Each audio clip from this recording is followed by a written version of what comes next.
റംസാൻ നിലാവ് നിങ്ങൾക്കായി അവതരിപ്പിക്കുന്നത് പൊൻപ്രഭയിൽ വിരിഞ്ഞ സ്വർണ്ണ പരിശുദ്ധിയാൽ കാൽനൂറ്റാണ്ടിന്റെ വിശ്വസ്ത പാരമ്പര്യവുമായി ഐശ്വര്യ ഗോൾഡ് പാലസ്. സംശുദ്ധ സ്വർണവും ലേറ്റസ്റ്റ് ഡിസൈനുകളും ഏറ്റവും കുറഞ്ഞ പണിക്കൂലിയിൽ ഞങ്ങൾ ഇവിടെ അവതരിപ്പിക്കുന്നു. Traditional, modern, handmade, lightweight തുടങ്ങി നിരവധി ഡിസൈനുകൾ.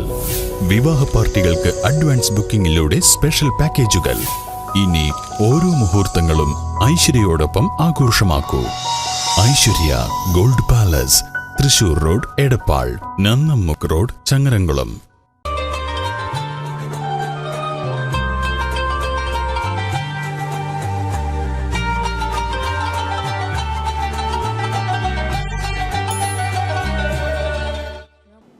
അസ്സലാമു അലൈക്കും വറഹ്മത്തുള്ളാഹി വബറകാതുഹു. ബിസ്മില്ലാഹിർ റഹ്മാനിർ റഹീം. അൽഹംദുലില്ലാഹി റബ്ബിൽ ആലമീൻ. വസ്സലാത്തു വസ്സലാമു അലാ അഷ്റഫിൽ മുർസലീൻ വഅലാ ആലിഹി വഅസ്ഹാബിഹി അൽ ഫായിസീൻ. പ്രിയ സഹോദരങ്ങളെ,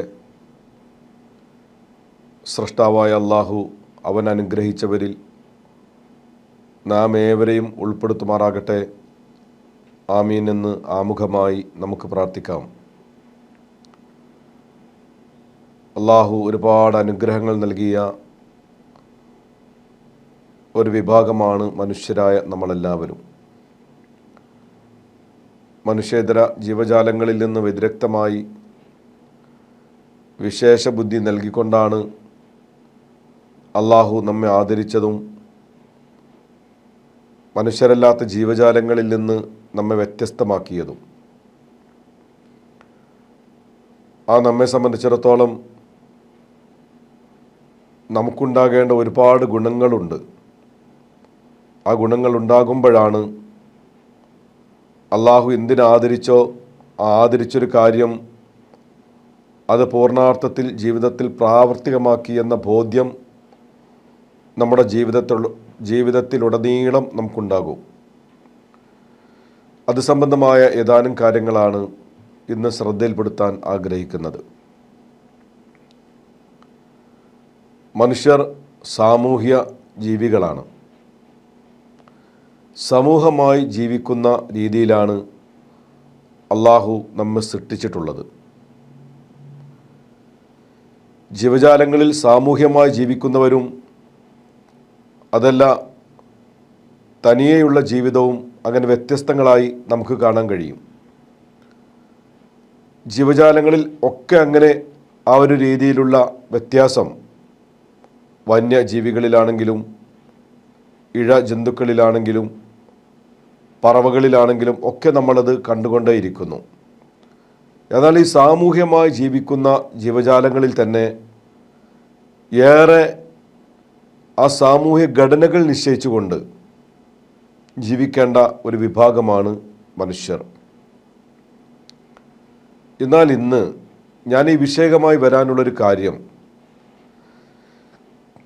ദൈനംദിന വാർത്താ മാധ്യമങ്ങൾ പരിശോധിക്കുന്നവരാണ്, കാണുന്നവരാണ്, കേൾക്കുന്നവരാണ്, വായിക്കുന്നവരാണ് നമ്മളെല്ലാവരും. തികച്ചും വേദനാജനകമായ ദാരുണമായ സംഭവങ്ങൾ നമ്മൾ കാണേണ്ടി വരുന്നു. നമ്മൾ അറിയുമ്പോൾ വേദന തോന്നുന്ന വിധം ഈ മനുഷ്യർ എന്ന് പറയുന്ന വിവേക വിശേഷ ബുദ്ധിയുള്ളൊരു സമൂഹം ഇത്രത്തോളം അധപ്പതിക്കാമോ എന്ന് ചിന്തിക്കാവുന്ന തരത്തിലേക്കുള്ള അത്യന്തം ദയനീയമായ വാർത്തകൾ നമ്മൾ കേൾക്കേണ്ടി വരുമ്പോൾ ഇവിടെ നിന്നാണ് ഈ മാനവികതയ്ക്കുള്ള പ്രത്യേകത എന്ത് എന്ന് അല്പമെങ്കിലും പ്രിയ സഹോദരങ്ങളെ നമ്മൾ മനസ്സിലാക്കേണ്ടത്. ചെറിയ ചെറിയ കാര്യങ്ങളുടെ പേരിൽ കുടുംബത്തിലുള്ള മറ്റാളുകളെ ക്രൂരമായി കൊന്നുകഴിഞ്ഞ് ആത്മഹത്യ ചെയ്യുന്ന കുടുംബങ്ങൾ, അതുപോലെ മോഷണ ശ്രമത്തിന് വേണ്ടി അല്ലെങ്കിൽ ഭൗതികമായ ചെറിയ ചെറിയ താല്പര്യങ്ങൾക്ക് വേണ്ടി പോലും തൻ്റെ സഹജീവിയോട് യാതൊരു കാരുണ്യം കാണിക്കാതെ വളരെയധികം മൃഗീയമായ രീതിയിൽ കൊല്ലുകയോ ഉപദ്രവിക്കുകയോ ചെയ്യുന്ന ഒരു സാഹചര്യം. അങ്ങനെ ഏറെ സാമൂഹിക ഘടനയോടെ ഉത്തരവാദിത്തത്തോടെ സഹോദരി ബോധത്തോടെ ജീവിക്കേണ്ട മനുഷ്യർ ഇന്ന് ഒരു വേള നാൽക്കാലികളെക്കാൾ ആവേശകമായി അധപ്പതിച്ചു കൊണ്ടിരിക്കുന്ന ഒരു വേളയിലാണ് നമ്മൾ ജീവിക്കുന്നത്. ഇവിടെയാണ് ചില ചിന്തകൾ ഇന്ന് പങ്കുവെക്കാൻ ഞാൻ ആഗ്രഹിച്ചത്. പരിശുദ്ധ ഇസ്ലാമിക വീക്ഷണത്തിൽ വളരെ പ്രാധാന്യമാണ് ഈ മനുഷ്യർക്കിടയിലുള്ള സാഹോദര്യത്തെക്കുറിച്ചും അവർക്കിടയിലുണ്ടാകുന്ന ബന്ധങ്ങളെക്കുറിച്ചും പരാമർശിച്ചത് എന്ന് നമുക്ക് കണ്ടെത്താൻ കഴിയും. എപ്പോഴും നമ്മൾ പറയാറുള്ള ഒരാശയം നോക്കൂ നിങ്ങൾ. പരിശുദ്ധ ഖുർആനിൻ്റെ ഒരു വരിയാണല്ലോ, യാ അയ്യുഹന്നാസ് ഇന്നാ ഖലഖ്നാകും മിൻ ദക്കരിൻ വ ഉൻസ വജഅൽനാകും ശുഉബൻ വ ഖബാഇല ലിതആറഫു ഇന്ന അക്രമക്കും ഇൻദല്ലാഹി യത്ഖാകും. ഓ മനുഷ്യരെ, യാ അയ്യുഹന്നാസ്, ഓ മനുഷ്യരെ. ഈ അഭിസംബോധന രീതി തന്നെ ഈ പ്രപഞ്ചത്തിൽ ജീവിക്കുന്ന സകലമാന മനുഷ്യരെയും അള്ളാഹു വിളിച്ചുകൊണ്ട് കൃത്യമായി പറയുന്നൊരു വാക്യമാണ്, യാ അയ്യുഹന്നാസ്, ഓ മനുഷ്യരെ, ഇന്ന ഖലഖ്നാകും മിൻ ദക്കരിൻ വ ഉൻസ.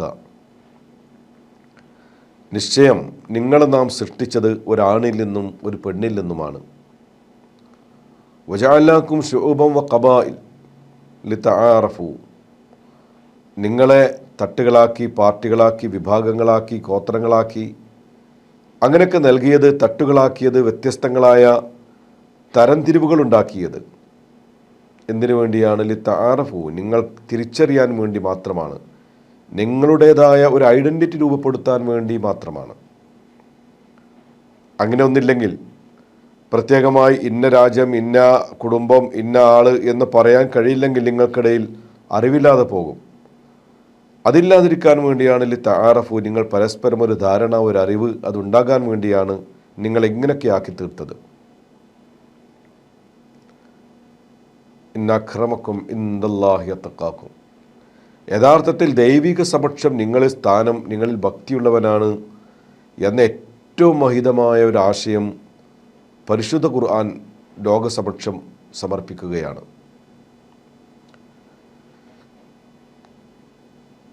ഇത് യഥാർത്ഥത്തിൽ എല്ലാ വീക്ഷണങ്ങളിലും നമുക്കിത് കാണാൻ കഴിയും.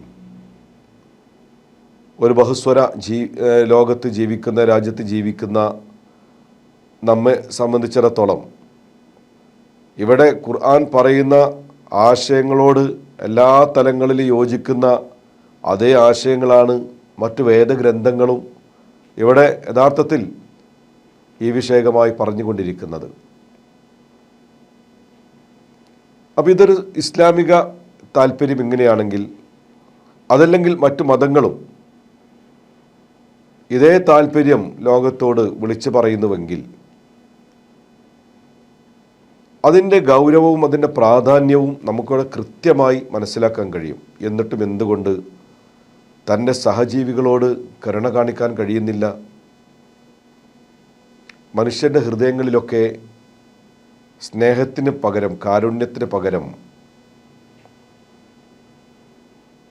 അങ്ങേയറ്റത്തെ പൈശാചികത പിടിമുറുക്കുന്നു എന്നത് ഏറെ സങ്കടകരമായ കാര്യമാണ്.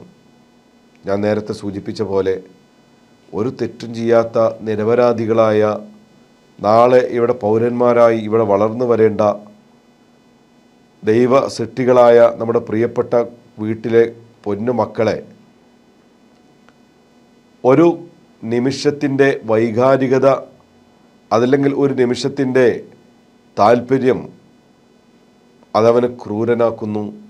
ആ മക്കളെ കൊന്നുകളയാൻ അവനക്ക് കഴിയുന്നു. എങ്ങനെ ഇത് സാധ്യമാകുന്നു? നമ്മളേറെ സ്നേഹിക്കപ്പെടേണ്ടവരാണ് നമ്മുടെ പൊന്നുമക്കൾ, നമ്മുടെ പ്രിയപ്പെട്ടവൾ. എന്തുകൊണ്ടാണിത് ഉണ്ടാകുന്നുവെന്ന് ചോദിച്ചാൽ ഇവിടെയാണ് മനസ്സിൻ്റെ ദൈവികമായ അർപ്പണബോധത്തിൻ്റെ കൃത്യമായ കുറവാണ് യഥാർത്ഥത്തിൽ ഇത്തരം ക്രൂരതകളിലേക്ക് മനുഷ്യനെത്തിക്കുന്നത്. നമുക്കെല്ലാം തരണം ചെയ്യാൻ ഒരു ശക്തി വേണം, ഒരു മനക്കരുത്ത് വേണം. എല്ലാം തരണം ചെയ്യാൻ അത് അനിവാര്യമാണ്. സങ്കീർണങ്ങളുടെ ലോകത്തൂടെയാണ് നമ്മൾ സഞ്ചരിക്കുന്നത്. പരീക്ഷണങ്ങൾ വ്യത്യസ്തങ്ങളായി നമ്മെ എല്ലാ തലങ്ങളിലും തേടിക്കൊണ്ടേയിരിക്കുകയാണ്. ഒരുപാട് പരീക്ഷണങ്ങൾ. എന്നാൽ ഇതെല്ലാം ഒരുപക്ഷെ നമുക്ക് അതിജയിക്കാൻ കഴിയാത്ത വിധം പ്രയാസങ്ങളാണെങ്കിൽ അത് അതിജയിക്കാൻ നമ്മെ പ്രേരകമാക്കേണ്ടത്, നമുക്ക് ശക്തി നൽകേണ്ടത് നമ്മുടെ മനസ്സിലുള്ള ആത്മീയ ബോധമാണ്, നമ്മുടെ സൃഷ്ടാവിലുള്ള ഉറച്ച വിശ്വാസമാണ്. എന്തിനാണ് ഇത് ചെയ്യുന്നത്? ഒരുപക്ഷെ സാമ്പത്തികമായ പ്രയാസങ്ങൾ നിമിത്തമാണ്. ഏതെങ്കിലും ബാങ്കുകളിൽ കടക്കണിയിൽപ്പെട്ട് പലിശയും അതിന്മേലുള്ള പലിശയും, അങ്ങനെ വീടുകൾ പിടിച്ചടക്കപ്പെടുന്ന, ജപ്തി ചെയ്യുന്ന, അല്ലെങ്കിൽ കടക്കാരെ കൊണ്ട് വലയുന്ന, ഇനി പുറത്തിറങ്ങാൻ മാർഗമില്ല എന്നൊരു തോന്നൽ വരുമ്പോൾ തനിക്ക് ജീവിക്കാൻ കഴിയില്ല, താനില്ലെങ്കിൽ തന്നെ മക്കളും ജീവിക്കാൻ കഴിയില്ല എന്ന തിരിച്ചറിവിൽ നിന്ന് ആദ്യം ആ പിഞ്ചുമക്കളെയും പിന്നെ തൻ്റെ പ്രിയതമയെയും കൊന്നെടുക്കുകയാണ്. യഥാർത്ഥത്തിൽ ഒരു മക്കളെ, ഒരു കുടുംബത്തെ കൊല്ലുക എന്നതല്ല, ഒരുപാട് സ്വപ്നങ്ങൾ തച്ചുടക്കുകയാണ്. എന്തൊക്കെ ആഗ്രഹങ്ങൾ! തൻ്റെ വീടിൻ്റെ പരിസരങ്ങളിൽ വളർന്നു വരുന്ന കൊച്ചു കൊച്ചു പൂക്കളും പിടിച്ചുകൊണ്ട് ഒരുപാട് ഭാവനകളുണ്ടാക്കി നാളെയുടെ ലോകം സ്വപ്നം കണ്ട വളർന്നു വരേണ്ട നമ്മുടെ പ്രിയപ്പെട്ട പിഞ്ചുമോൻ ഈ പിതാവിൻ്റെ അല്ലെങ്കിൽ ഈ മാതാവിൻ്റെ ഈ ക്രൂരതയിൽ ഞെരിഞ്ഞമരുകയാണ്. ഒരു വേള അത്തരം ഘട്ടത്തിൽ ചിന്തിക്കാൻ കഴിയേണ്ടത് എല്ലാം സംഭവിച്ചു കഴിഞ്ഞു, ഇനി ഇതല്ലാത്ത പരിഹാരങ്ങൾ, ഒരു പക്ഷേ കൃത്യമായ തീരുമാനങ്ങളെ കൊണ്ട് അത് അതിജയിക്കാൻ കഴിയുമായിരുന്നു. അങ്ങനെയുള്ള സാഹചര്യങ്ങൾ ഉണ്ടായിരുന്നു. അല്ലെങ്കിൽ മറ്റുള്ള ആളുകളോട് പറയാൻ, അവൻ്റെ അഭിമാനബോധം കൊണ്ട് പറയാൻ കഴിയാതെ മറച്ചു വച്ചതിൻ്റെ ദാരുണമായ പരിണിത ഫലം ഇത്തരം ക്രൂരതയിൽ കലാശിക്കുമ്പോൾ ആ ചിന്തകൾ മറ്റൊരുത്തിനോട് പങ്കുവെക്കാനുള്ള ചിന്തകൾ അവനക്കുണ്ടാകാമായിരുന്നു. ഞാൻ സൂചിപ്പിക്കാൻ ആഗ്രഹിച്ചത്, ഇങ്ങനെ ഈ മനുഷ്യർ എന്തിൻ്റെയോ പേരിലൊക്കെ ഞെരിഞ്ഞമരുകയാണ്. രാഷ്ട്രീയത്തിൻ്റെ പേരിലാണെങ്കിലും മതത്തിൻ്റെ പേരിലാണെങ്കിലും നമ്മളൊക്കെ ജീവിക്കുന്ന കാലഘട്ടം ഇത്രമാത്രം പൈശാചികതയുടെ ഉത്തുംഗതയിൽ വിരാജിക്കുന്ന ഒരു ഘട്ടമായി എന്നത് നമുക്കൊക്കെ വേദന തോന്നുന്ന ഒരു സാഹചര്യമാണ്. മനുഷ്യർക്ക് ഒരുപാട് ബന്ധങ്ങളുണ്ട്. നിങ്ങൾ ആലോചിച്ച് നോക്ക്, എല്ലാ മനുഷ്യരുടെയും രക്തത്തിൽ ഒരേ കളറാണല്ലോ, ഓരോ നിറമാണല്ലോ, ഒരേ നിറമാണല്ലോ. എല്ലാവരുടെയും ഹൃദയങ്ങൾ തുടിക്കുന്നത് അവരുടെ കുടുംബങ്ങൾക്ക് വേണ്ടി, അവരുടെ മാതാവിന് വേണ്ടി, അവരുടെ ഭാര്യയ്ക്ക് വേണ്ടി, മക്കൾക്ക് വേണ്ടി തുടിക്കുന്ന വികാരമാണല്ലോ. അവിടെ ആ ചിന്തകളിലോ രക്തത്തിൻ്റെ നിറത്തിലോ നമ്മുടെ മതങ്ങളുടെ പേരിലോ ജാതിയുടെ പേരിലോ രാഷ്ട്രീയത്തിൻ്റെ പേരിലോ വർണ്ണത്തിൻ്റെ പേരിലോ എന്തിൻ്റെ പേരിലാണെങ്കിലും ഒരു വേർതിരിവ് നമുക്ക് കാണാൻ കഴിയില്ല. എന്നാൽ ഇവിടെ മനുഷ്യനെ തിരിച്ച് കൊണ്ടുവരാനുള്ള തീവ്രമായ പ്രയത്നമാണ് ആധുനിക സമൂഹത്തിൽ നിന്ന് ഉണ്ടാകേണ്ടത്. സ്നേഹത്തോടെ ജീവിക്കേണ്ടവനാണ് മനുഷ്യൻ്റെ മനസ്സ്. സ്നേഹം കൊണ്ട് നിറഞ്ഞ് എല്ലാ ജീവജാലങ്ങളോടും, മനുഷ്യരോട് മാത്രമല്ല മനുഷ്യേതര ജീവജാലങ്ങളോടും കരുണ കാണിക്കുന്ന ആർദ്രതയുള്ള ഒരു മനസ്സിനുടമകളാകാൻ നമുക്കൊക്കെ കഴിഞ്ഞെങ്കിലെന്ന് നമ്മൾ ആഗ്രഹിക്കുകയും അതിനുവേണ്ടി പ്രയത്നിക്കുകയും ചെയ്യുക എന്നതാണ് ഇന്ന് നമുക്ക് ചെയ്യാനുള്ളത്. പരിശുദ്ധ ഖുർആൻ പറഞ്ഞു, നിങ്ങൾ അകാരണമായി ഒരാളെ വധിക്കുന്ന പക്ഷം തീർച്ചയായും അവൻ എല്ലാ മനുഷ്യരെയും കൊന്നതിന് തുല്യമാണ് എന്ന് ഖുർആൻ കൃത്യമായി നമ്മെ അറിയിക്കുകയാണ്. ഒരാളെ ഹക്ക് കൂടാതെ, ആവശ്യം കൂടാതെ എന്ന് പറഞ്ഞാൽ, ഹക്ക് കൂടാതെ എന്ന് പറയുമ്പോൾ എവിടെയാണത്? ചില ശിക്ഷാ രീതികളുണ്ട്. ഇസ്ലാമിക ഭരണകൂടത്തിലുള്ള കാര്യമാണ്. നമ്മുടെ ജനാധിപത്യ മതേതര രാജ്യമായി ഇവിടെയല്ല. ആ ശിക്ഷാ നടപടികൾ, ഒരാളെ കൊന്നു കഴിഞ്ഞാൽ അവനെ കൊല്ലുക എന്നത് ഇസ്ലാമിക തീരുമാനപ്രകാരമുള്ള ശിക്ഷയാണ്. ഒരാൾ അകാരണമായി കൈമുറിച്ചാൽ അവൻ്റെയും കൈ മുറിക്കുക. ഒരാളെ കണ്ണിന് കാഴ്ച നഷ്ടപ്പെടുത്തിയാൽ അതിൻ്റെ പ്രതികാരമായി അതും ചെയ്യാം. അതെല്ലാം ആ ജഡ്ജിയുടെ തീരുമാനപ്രകാരം വേണമെങ്കിൽ വിധിക്കാവുന്നതാണ്. അങ്ങനെയുള്ള കാരണങ്ങൾ കൂടാതെ ഒരാളെ വധിക്കുന്ന പക്ഷം ആ മനുഷ്യനെ സംബന്ധിച്ചിടത്തോളം അവൻ എല്ലാ ജനങ്ങളെയും വധിച്ചതിന് തുല്യമാണ് എന്ന് ഖുർആൻ പറയുകയാണ്. അത് വധം മാത്രമല്ല, കൊലപാതകം മാത്രമല്ല, മറ്റാക്രമണങ്ങൾ ചെയ്താലും തത്തുല്യമായ ആക്രമണം ചെയ്ത അതൊരു സാഹചര്യത്തിലേക്ക് അവൻ എത്തിച്ചേരുന്നു. അപ്പോൾ ഇന്ന് എൻ്റെ സഹോദരങ്ങളോട് വിശുദ്ധ റമദാനിൻ്റെ ഈ സമയത്ത് നമ്മളിരിക്കുമ്പോൾ നമ്മുടെ മനസ്സിൽ മനുഷ്യനോടുള്ള സ്നേഹം, നമ്മളെല്ലാവരും സ്നേഹിക്കാൻ പഠിക്കണം. മനുഷ്യേതര ജീവജാലങ്ങളെ നമ്മൾ സ്നേഹിക്കണം, മൃഗങ്ങളെ നമ്മൾ സ്നേഹിക്കണം, പറവകളെ നമ്മൾ സ്നേഹിക്കണം. പരിശുദ്ധ പ്രവാചകൻ എപ്പോഴും പറയാറുള്ളൊരു വാക്യമാണ് ഇർഹമു മൻ ഫിൽ അർള് യർഹമുക്കും മൻ ഫിസ് സമാ. ഭൂമിയിലുള്ളവരോട് നിങ്ങൾ കരുണ കാണിക്കണേ. അങ്ങനെ ഭൂമിയിലുള്ളവരോട് നിങ്ങൾ കരുണ കാണിക്കുന്ന പക്ഷം ആകാശത്തിലുള്ള തമ്പുരാൻ നിങ്ങളോടും കാരുണ്യം ചെയ്യും. അള്ളാഹുവിൻ്റെ കാരുണ്യം തികച്ചും അനിവാര്യമാണല്ലോ നമുക്ക്. ലോകം എത്ര പുരോഗതിയുടെ പർവ്വതദിശയിൽ സഞ്ചരിക്കുമ്പോഴും ഒരുപാട് നേട്ടങ്ങൾ ശാസ്ത്രീയമായി സയൻസിൻ്റെ മേഖലയിൽ ലോകം എത്തിച്ചേർന്നാലും ഇന്നും കാരുണ്യത്തിന് കാത്തു നിൽക്കേണ്ട പല ഘട്ടങ്ങളും നമുക്കുണ്ട്. ഒരു തുള്ളി വെള്ളം കിട്ടാതെ വന്നാൽ വേനലിൻ്റെ കാഠിന്യത്താൽ ഇപ്പം തന്നെ നമ്മൾ വെള്ളത്തിന് വേണ്ടി യാചിക്കുകയാണ്. ചില പ്രദേശങ്ങളെങ്കിലും വെള്ളം കിട്ടാതെ പ്രയാസപ്പെടുകയാണ്. നോക്കൂ, ഒരു ശാസ്ത്രത്തിന് മറുപടി പറയാൻ കഴിയാത്ത വിധം അള്ളാഹുവിൻ്റെ കാരുണ്യമില്ലെങ്കിൽ, മഴ വർഷിച്ചില്ലെങ്കിൽ ഇപ്പോഴും നമ്മൾ അങ്ങേയറ്റം പ്രയാസത്തിലാണ്. സൃഷ്ടാവായ തമ്പുരാൻ കനിഞ്ഞില്ലെങ്കിൽ വേറെ ആർക്കും പകരം ചെയ്യാൻ കഴിയാത്ത വിധം അത്രമാത്രം പ്രതിസന്ധി നമ്മൾ അനുഭവിക്കേണ്ടി വരുന്നു. എന്നാൽ ഈ കാരുണ്യം സൃഷ്ടാവ് ഇങ്ങോട്ട് ചെയ്യണമെങ്കിൽ സൃഷ്ടാവിൻ്റെ സൃഷ്ടികളോടുള്ള കാരുണ്യം നമ്മുടെ ഭാഗത്ത് നിന്ന് ഉണ്ടായേ മതിയാകൂ എന്നാണ് പരിശുദ്ധ റസൂൽ സല്ലല്ലാഹു അലൈഹി വസല്ലം ഇർഹമു മൻ ഫിൽ അർള് യർഹമുക്കും മൻ ഫിസ് സമാ. അതുകൊണ്ട് മനുഷ്യരോടുള്ള കാരുണ്യം, ജീവജാലങ്ങളോടുള്ള കാരുണ്യം, അതിന് വലിയ പ്രതിഫലമുണ്ട്, വലിയ പ്രതിഫലമുണ്ട്. നോക്കൂ, സൽവൃത്തയായ ഒരു സ്ത്രീ, ജീവിതത്തിൽ നിഷ്ഠയോടെ ജീവിച്ചവൾ, ആരാധനാകർമ്മങ്ങളിൽ വളരെയധികം താല്പര്യപൂർവ്വം അതിനെ ഏറ്റെടുത്തവൾ, അതുപോലെ നമസ്കാരം പോലെയുള്ള കർമ്മങ്ങളിലെല്ലാം സജീവമായവൾ, എല്ലാം വളരെ മനോഹരമായിരുന്നു അവളുടെ ജീവിതം. പക്ഷെ അവൾ നരകത്തിൽ പോയി എന്ന് പ്രവാചകൻ പഠിപ്പിച്ചു. എന്തേ കാര്യം? ഒരു പൂച്ചയെ കെട്ടിയിട്ട് ഭക്ഷണം കൊടുക്കാതെ പീഡിപ്പിച്ചപ്പോൾ, വേദനിപ്പിച്ചപ്പോൾ, ഇവൾ എത്ര സൽവൃത്തിയായിരുന്നിട്ട് പോലും അള്ളാഹു അവളുടെ ആരാധനാകർമ്മങ്ങൾക്ക് പ്രതിഫലം നൽകിയില്ല എന്ന് മാത്രമല്ല, അവളെ അള്ളാഹു നരകത്തിലിട്ട് ശിക്ഷിച്ചതായിട്ടാണ് പരിശുദ്ധ പ്രവാചകരുടെ വചനങ്ങളിലൂടെ നമുക്ക് മനസ്സിലാക്കാൻ കഴിഞ്ഞത്. തൊട്ടപ്പുറത്ത് നോക്കൂ നിങ്ങൾ, ഒരു നായ.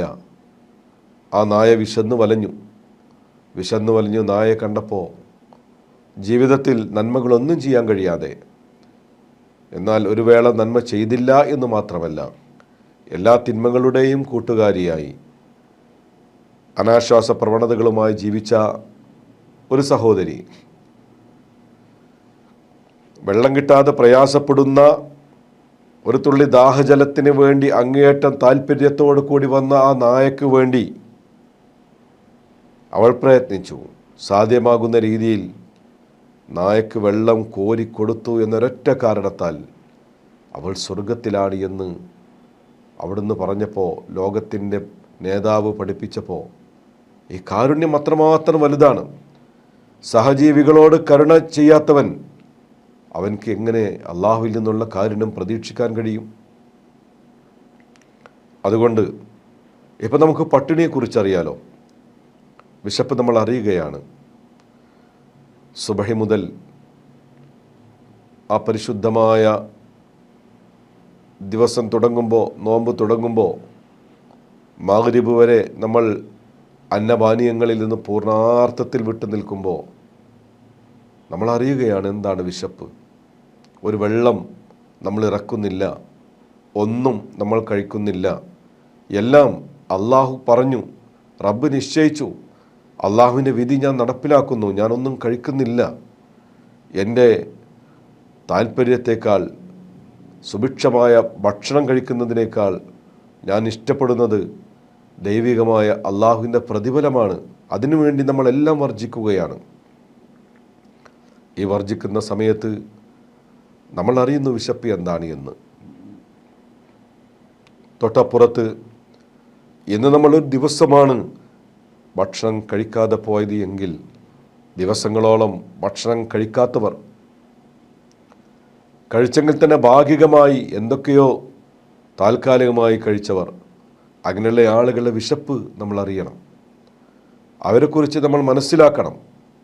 അവിടെ ജാതി മത വ്യത്യാസമില്ലാതെ പുണ്യ റസൂൽ പറഞ്ഞ പോലെ അയൽവാസി പട്ടിണി കിടക്കുമ്പോൾ വയർ നിറക്കുന്നവൻ നമ്മിൽ പെട്ടവനല്ല എന്ന പ്രവാചക വാക്യം ഉൾക്കൊണ്ട് എല്ലാവരോടും കരുണ ചെയ്യാനുള്ള ഒരു മനസ്സിനുടമകളാവുക എന്നതാണ് ഇത്തരം ദിനരാത്രങ്ങളിൽ നിന്നുള്ള പ്രചോദനമായി നമുക്കൊക്കെ നേടിയെടുക്കാൻ കഴിയേണ്ടത്. അതിനൊക്കെയാണ് ഈ നോമ്പ്. അള്ളാഹു ഉത്തമ പൗരന്മാരിൽ നമ്മെ ഉൾപ്പെടുത്തുമാറാകട്ടെ. കാരുണ്യം ജീവിതത്തിലുടനീളമുണ്ടാകുന്നവരിൽ, മനുഷ്യരും മനുഷ്യരല്ലാത്തവരുമായ എല്ലാ ജീവികളോടും കരുണ ചെയ്യുന്നവരിൽ സൃഷ്ടാവ് നമ്മെ ഉൾപ്പെടുത്തട്ടെ. ആമീൻ എന്ന പ്രാർത്ഥനയോടെ തൽക്കാലം നമുക്ക് വിട പറയാം. അസ്സലാമു അലൈക്കും വറഹ്മത്തുള്ളാഹി വബറകാതുഹു.